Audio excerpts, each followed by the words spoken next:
Hello again and welcome to another episode of Spherecast. In this mini-series of City Accelerator, we welcome Erika Kiely, powerhouse in tech leadership, whose journey from surviving political unrest in Peru and leading large-scale technology initiatives in the insurance world is nothing short of remarkable. So Erika, welcome with us. And in this one, we have also Mario Schwartz, our data and AI director at Sphere. So he will be also my host today in this podcast.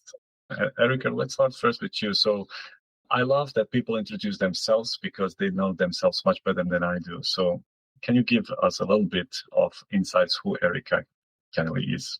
Absolutely. And Aidan, Mario, what a pleasure to be here today with you. I appreciate this opportunity to voicing a little bit of the thoughts and the journey that has brought me right here. Originally born in Peru, and from the professional side, I have been leading technologies efforts and program efforts for the past 20 years. It started, a little bit with the process improvement side, and I've with a Fortune 100 company not long ago with 20 years of a great journey and leading all the international technology and all the international programs. And we were able to be pretty successful with the deployment in Latin America and the Caribbean, which are the markets that we are serving.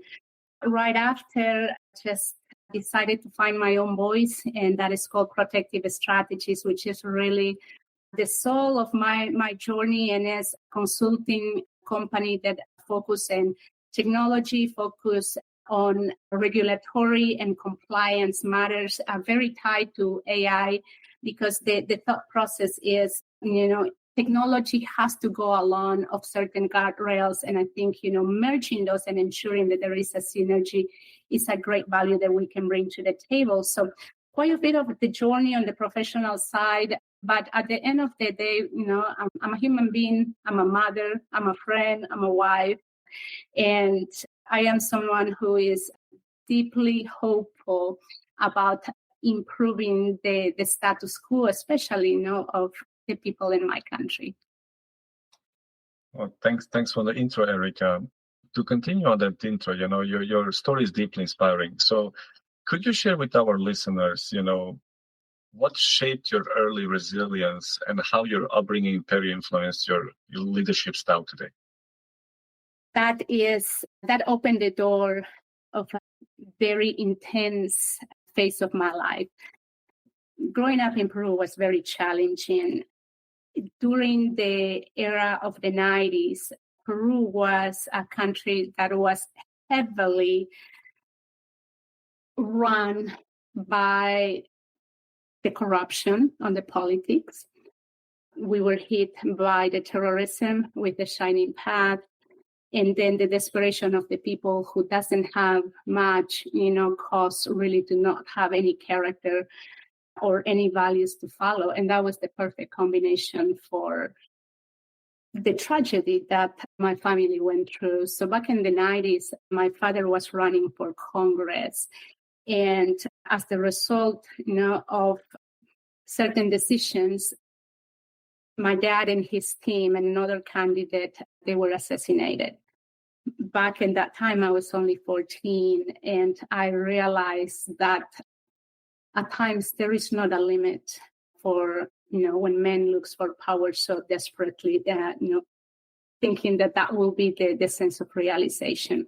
So recover from that experience, I don't think that will ever end. I think recovering is a continuous matter, but the experience that I went through didn't diminish me, nor did define me. Actually, caused to shape a way to lead people in the way that I do today. And I think the key word is resilience. And resilience has changed the meaning along the way. It's no longer survivorship. I think resilience is the posture that we have when we are going to any challenging situation.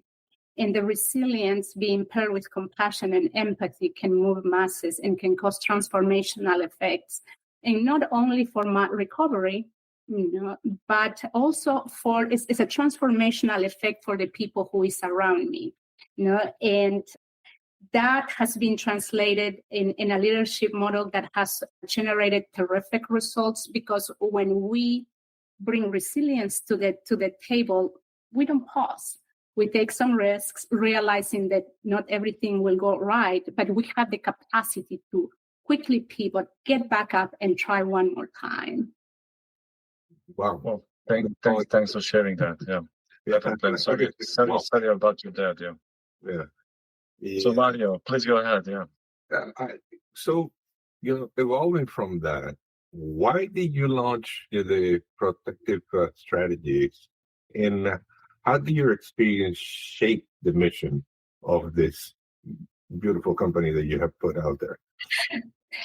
I had a terrific career at a Fortune 100 company, and it happened that when I entered this business, I was able to join the area that serves Latin America and the Caribbean.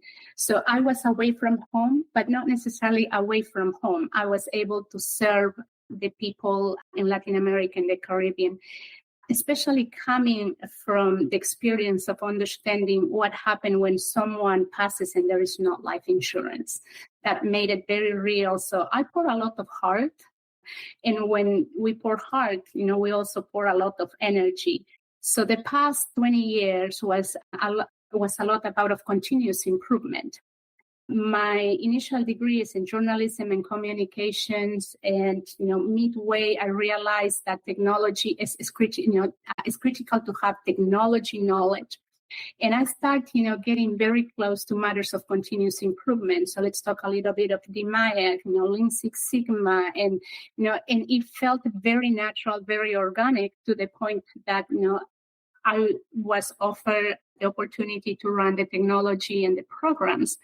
And for a company that is also emerging, because having a successful business, the next step was to diversify and expand. And that was the past 3 years in that company. And the greatest accomplishment, as a professional, was to lead a full implementation of another insurance company that is in the international private medical insurance from ground zero all the way to launch.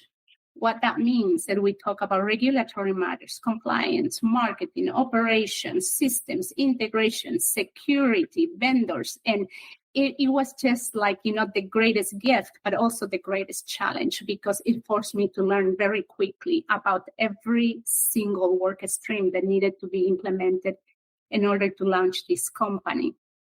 When I reached the final point, I had to take a little bit of time to pause and reflect, what is next? And the what is next came back as a little whisper from the time when I was 14, because growing up, I had the best leadership and character model very close to me, and that's my dad, a man who sacrificed his life for his country. And that means there was no limit, but also there was purpose, mission, and value on that. And I do have a young daughter. She's 20, and she is watching me. And I think that's the greatest gift that I can give to her. Not what I say, but please, I hope you pay attention to the decision making and hopefully to emulate. So 20 years in that company reached a point where I had to reflect, what is next? What brings purpose to life? And for some reason right now, the Maslow pyramid is starting to hit. We go through many phases, and transcendence is what the answer that I got.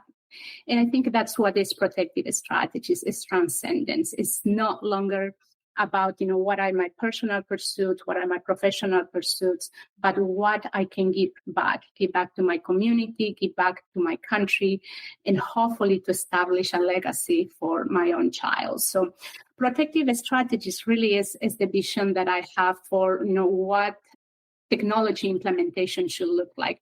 I mean, the speed is incredible, but we definitely need to bring the compliance right? We need to be ethical about that.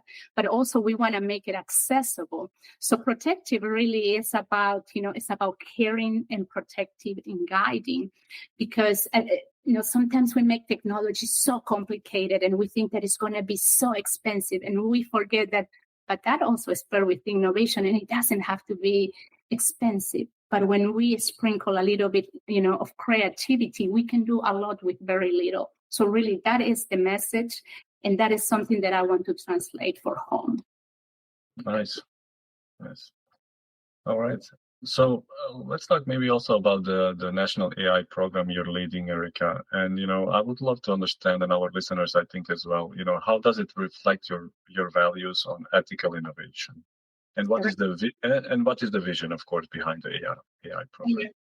So when I reached that pause that I just mentioned, living, a great company, and I left, at the highest possible level.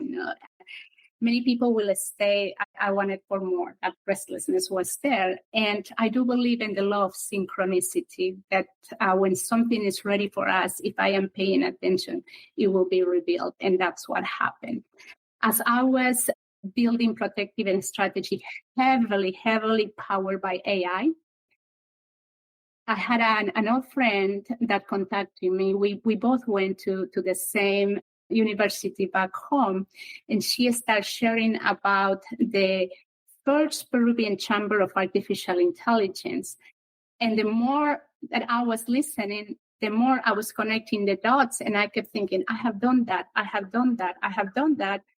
And when she was sharing it, we would like to do that. And it was just pretty organic. And I said, can I please, have the opportunity to meet the group? And when I met them, I shared a little bit of, my journey, what I was able to do with artificial intelligence, how is sometimes the big mystery. And I was able to explain that in a way that was so easy to understand that became appealing. And in no time, I became a member of the chamber, which is not just a subscription. You have to go through a screening process, through an alignment process. It's really, it's an honor and it's a privilege. And, so grateful to the chamber and so grateful for the opportunity to be at service. And as the conversations were taking place, we were trying to align the level of the skill with the work stream, and also the vision, the availability, because, we are volunteers and we are professionals, some of us, in different parts of the world, some of them, the majority, in Peru is a multidisciplinary group. And one of the directors said, can you join us? Because at the enterprise level, we would like to have like a model, something that can be attractive for the companies. But it was kind of a high level thought. And what I did is I grabbed it, I studied, and I said, what about an AI maturity model?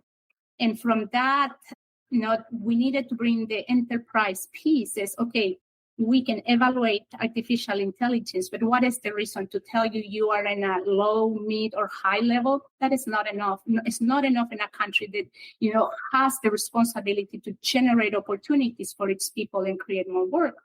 So what I did is I grabbed that initial thought and I coupled with a balanced scorecard, and I coupled with the KPI and ROI, and I built a house. It was kind of, okay, so if we're thinking to bring a model, what do we give back to the companies? It's just not the initial roadmap that says this is where you are and good luck. No, we want to take full advantage of the multidisciplinary group that we have here and build a process from beginning to end. And it starts with phase 0, with that 101 with the CEO, and said, okay, I have studied your financials. I know this is the toughest part. We can offer a model. Let's start with the diagnostic. We can provide, a roadmap. Let's find a POC, a proof of concept that can be implemented quickly and with very low expense. Demonstrate, the power of AI. See how it moves the needle and the balance scorecard. How it moves the needle and the KPIs and the ROIs, and be able to just say, this is what we can do. what is key here is to demonstrate that with a very low budget. And I think because we're talking about a country that's still in development. So the vision is, the SEPIA, the Chamber of Artificial Intelligence, wants to be an ethical referent, but also wants to be a source that can propel opportunity through AI, removing the fear concept, that makes people believe, especially in our countries, that it will take my job. Instead of that, to make it accessible, to make it appealing and say, it's a matter of creativity, it's a matter of innovation, it's a matter of asking the right questions. That is how the model took place. So following that, because this is an interesting story, right? And I think our listeners would like to really get from you, how did you use it? Because that's people say, yeah, I see it, but how do you get to use the AI in a real enterprise setting? And not only that, is AI only Gen AI, or is it also machine learning? Is it also the other pieces of, real artificial intelligence that people just now only relate to the AI? So if you can share some examples of how that added value, I think that they would appreciate very much that insight. Absolutely. I think the use of AI, now is generative is the key word. That is what people interpret as an AI. We started using AI, 12, 13 years ago, with a group that I was leading, and it was a group of, 3 innovators, 2 people in process improvement, and one of my key engineer. And we started this applying to an enrollment and an insurance electronic enrollment model, machine learning. So it comes from very long time ago. And how did we do it? We were we're developing a new product, designing a new product, a new insurance product, needed to be offered to Latin America and the Caribbean. At that time, we remain a very small group, and let's go ahead and bring resilience, necessity. We get very creative. And I said, we have a teeny group. We need to be mindful about not burning people out with excessive hours. How can we help each other? And that's when we learn about machine learning. So one of the uses, very practical use, was, number one is, what are all the rules for this new insurance model? Document everything and start writing down what will be the questions, and how do we grade the questions and how impact the final process. That was our first kind of touch with machine learning, develop these huge engine rules, with questions, possible answers, and what will be the rating model. So the moment that I will complete my insurance application, in no time, it will tell me, oh, you got approved, you got approved preferred, you got approved standard. You got postponed because we have to wait 6 months until you recover from this condition. All of that was powered back in the day with machine learning. As time keep advancing, in order to sustain that business, because we continue growing and, always with the challenge to have only a few of us working on this endeavor, the next step was, how do we improve all our workflows? That was another effort. So we, transitioned from manual, from paper, from scanning, to have, different type of technology that, instead of us reading a medical examination or the underwriting reading, a medical examination and taking 3 hours, having a scanning, and of the full data, transfer the data, knowing that a bare minimum of quality control was needed. That is, when the human is so key, because we need to quality control the output.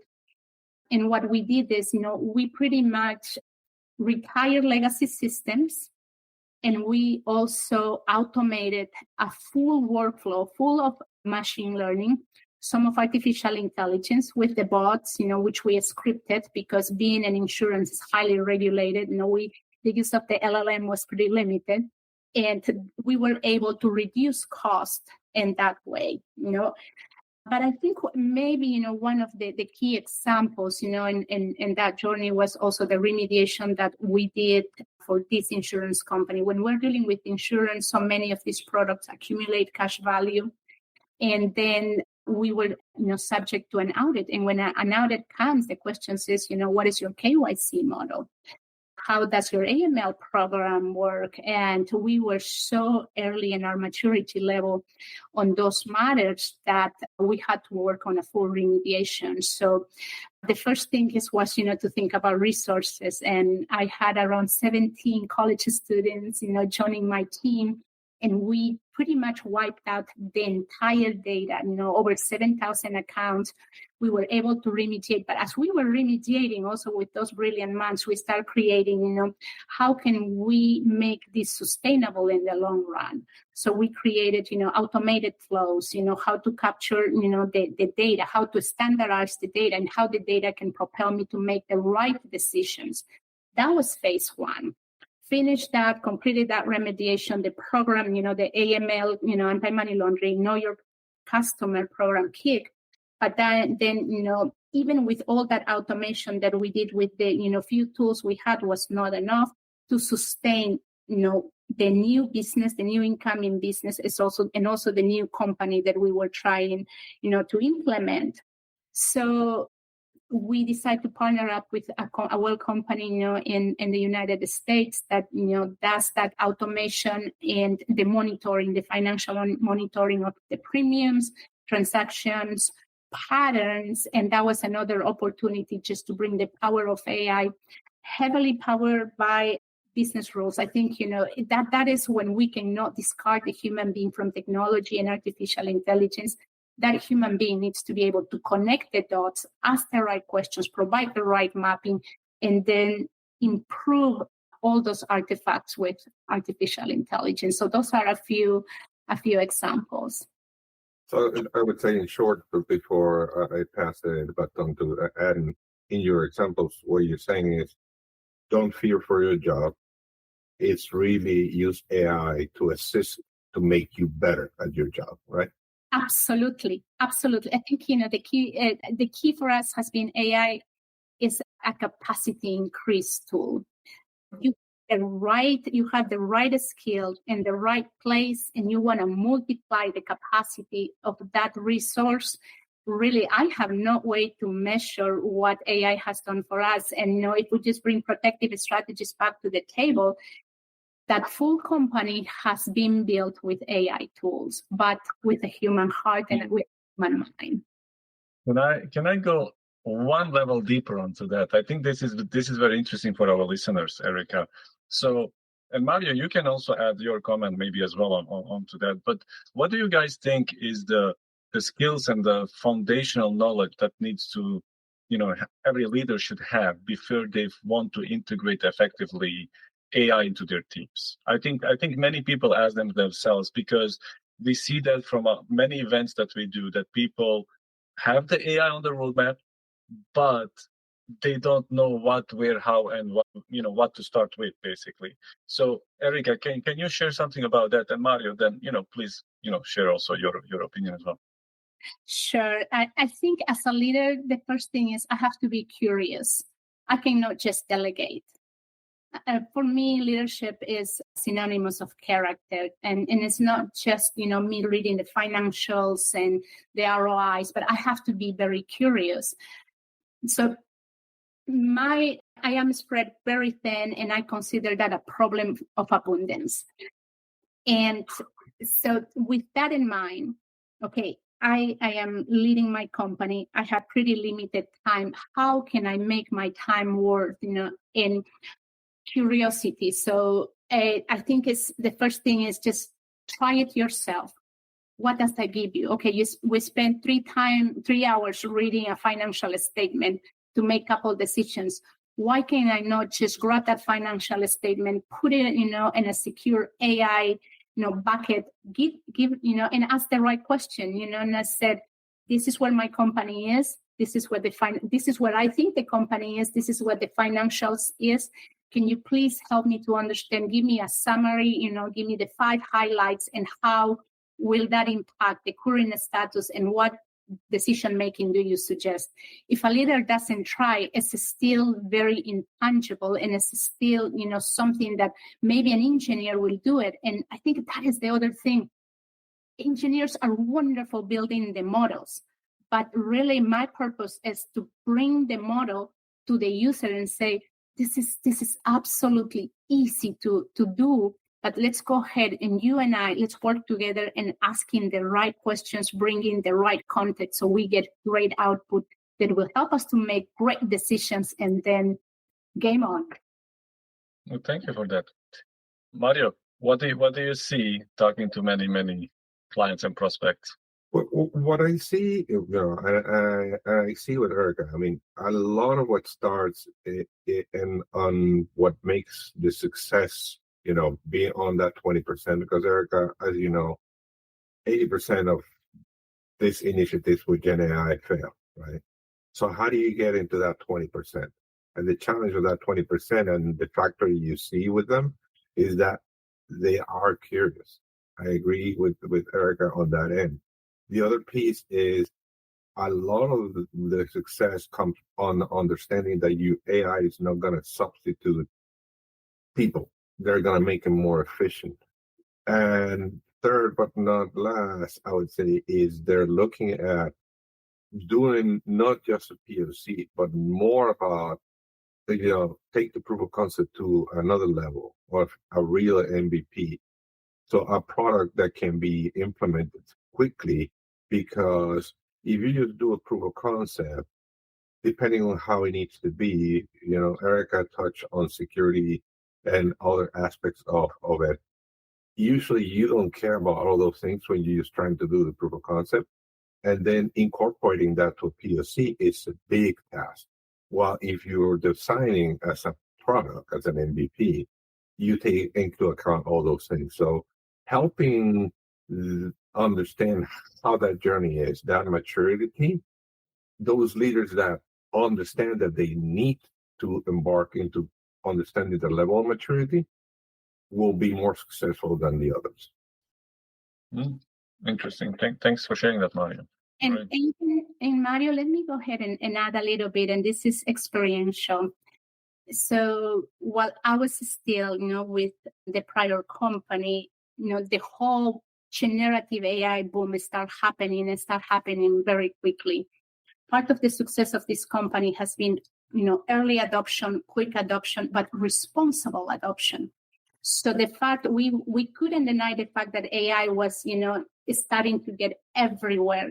So we had to put one more time a pause and determine, okay, where would we put the guardrails? And what we did is, do a full study of our policies, procedures, and processes, and start to adding, just simple lines. Okay, if a vendor, decides to be part of our ecosystem, we need to add additional questions. Do you use AI? Do you use our AI to train your models? But it had to be a very quick adjustment, change management for sure, because we were just, it goes so fast that if we miss a beat, we could put the company in a huge risk. But it starts with the CEO buy-in. Hopefully the CEO is curious enough, and then it has to cascade, first, to the security piece, compliance piece, legal piece. Now that is in a country like the United States, where you have the luxury to have all those departments. When you translate the experience to countries and development, the conversations are a little bit more easier, but also has to be more gentle, because there is not so much exposure and knowledge of all the items that I just brought. So the thought process is, let's start with curiosity and let's determine how this impact today your ROI. Let's see how we can build a simple proof of concept that will not cost you much, but we can see the results. Yeah, and I would say, Erika, following into that, to be honest with you, I think you and I should probably do another podcast and focus on how important change management is. I think it's one of the pieces that people, don't understand the value on a project, how important it is. And with this technology, if you don't really put it as a foundation, as well as you do with data quality and with security and compliance, there's no way that you be successful. So I will invite you to have another discussion and focus on that. Now that people know you a little bit, maybe have another discussion and go a little more in depth in the importance of that and how that makes your projects be more successful. And I know that Adam has one last question about if you would recommend somebody for us to, have another chat. I have something before that, Mario, actually. So I have something on the personal note, I think, so Erika, when we talked to each other initially, you definitely, and I saw it also in the PR pieces that I read, your daughter is definitely one of your main center points in your life, I think, right? So I want to go there and just see, like, you and your daughter travel with a mission to give back and grow. That's kind of the message I got. So I just want to understand, how do you see AI playing a role in global development and community building, and what legacy do you hope to leave through your work? Thank you for the question, Aiden. And it is a very special area of my life. And just going back to Mario very quick, yes, I would love to do a podcast on change management. And so my daughter's name is Sophia. And as I have gone through, certain hardships and, in my early years, she had her own. And I think human beings connect through vulnerability and also through sharing those hard experiences. When humans can do that, it builds a bond that is incredibly strong. So Sophia and I have that. I do believe, that there is such much grace on her, because it baffles me at times that someone who has gone through the experiences that she has the capacity to exercise the level of grace and compassion that she has. So at times she becomes my role model. So it has been a beautiful symbiotic experience on leadership. So her traits were, pretty clear and shiny, since a very early start. And what I do believe is that we cannot value what we don't know. And the U.S. is a wonderful place. My goodness, we have the safety, we have the organization, we have the structure, we have the protection, we have the right to exercise our voice. And with all of that, I wanted to show her that the rest of the world might not work on that way. So since early in her life, we have visited Peru a few times. We have been in several areas in Europe, and not necessarily in the fancy and the glamour and what you see, in so many social apps, but actually, in the sides of the world, including Africa, where life does not work, as fine and as precise as it works here. Why? Why do I do that? Because for me, it's absolutely critical that she does not remove the lenses of compassion and care to humanity. One of her masterpieces was one of her essays when she decided to apply for college. And the title of her essay was A Citizen of the World. And that is how she sees her. And why do I focus so much on getting her out? Because my hope is that she will carry the legacy of service, the legacy of selflessness, the legacy of resilience. And I think it has been an intentional partnership, that every time that we have felt that life has hit in a way that might be painful, we have had each other to quickly brainstorm and to say, okay, these are the conditions, how we're going to get back up. Now, my hope is that someday she will have her own children, right? And she will be able to pass that character trait. But along those lines, something that has kind of propelled the resilience is AI. We have a challenging situation and it's kind of automatic. Okay, our AI model has a name. I said, okay, let's ask Arlo, what are we going to do? And we kind of just dump the situation and we ask the questions, right? What are best practices? What are the most common traits? What has been the result, of people making these decisions? And it can go to anything. It can go from, caring for our dogs. It can be from being stranded somewhere in Bulgaria. It can be not knowing how to get out, in a little street from Marrakech. It can be, okay, how do I negotiate if I need, this amount of spices, and the little souks, and still be gentle and polite. So we have used AI for so many things, and if any, it has enhanced the way how we choose to live our life, how we choose to connect with community. Because another good question is, cultural awareness. I am here. I am in your land. You don't have to cater to me. I am the visitor.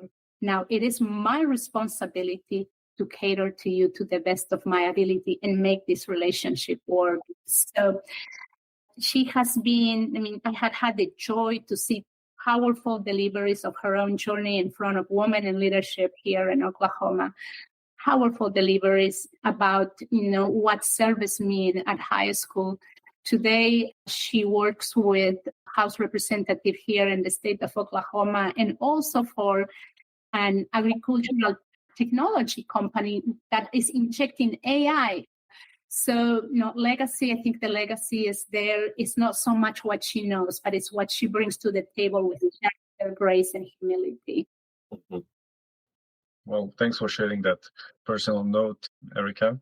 Mm-hmm. So, yes, and now my final question, and I don't know if Mario has one, but we ask that every guest on the podcast. So who can you recommend to do the next podcast with us? So the name, company, and we will hunt them through you, of course. Absolutely. I can think about my friend Ben Ribeski, and both of us serve in the Project Management Institute Oklahoma City Chapter Board. He's incredibly innovative, creative, has developed a great framework for successful project management that can deliver, high value. I will be more than glad to connect with him and just, establish, those relationships. But I think he will be a terrific addition to the podcast. Thank you for that, Erika. Thank you very much. All right, so that's it on this episode, I would say. So, Erika, I think this is maybe not the last one, as I can hear it from Mario. So let's see if we can make that happen, the change management one. Thank you so much for being on this one, taking your time from the day, sharing so much professional and private with us, Erika. So that's from me, Mario. I leave it with you, and then with Erika, and then we can stop the podcast. Thank you, Erika. It's been a real pleasure meeting you and sharing some battle scars. We'll talk a little bit more on the other podcast on change management. We definitely have a lot of work stories that we can share, and look forward to meeting again. Thank you so much. And Aiden and Mario, I leave with the final that AI is a mirror and a lever. It's a mirror because AI is going to mirror me, my thought process, my character, my skill, and it's going to enhance. And it can go either way. But also is a lever, and it's a lever can help us to propel so much progress, especially in those countries that need progress the most. I am very grateful to both of you, grateful for the space, grateful for allowing me to dust off some of my memories and help me to relive, the excitement of what this journey has been. So thank you so much. We need to thank you, Erika. So yeah, definitely speak another time, I would say. So have a nice afternoon, Erika. You too. Bye-bye. Bye.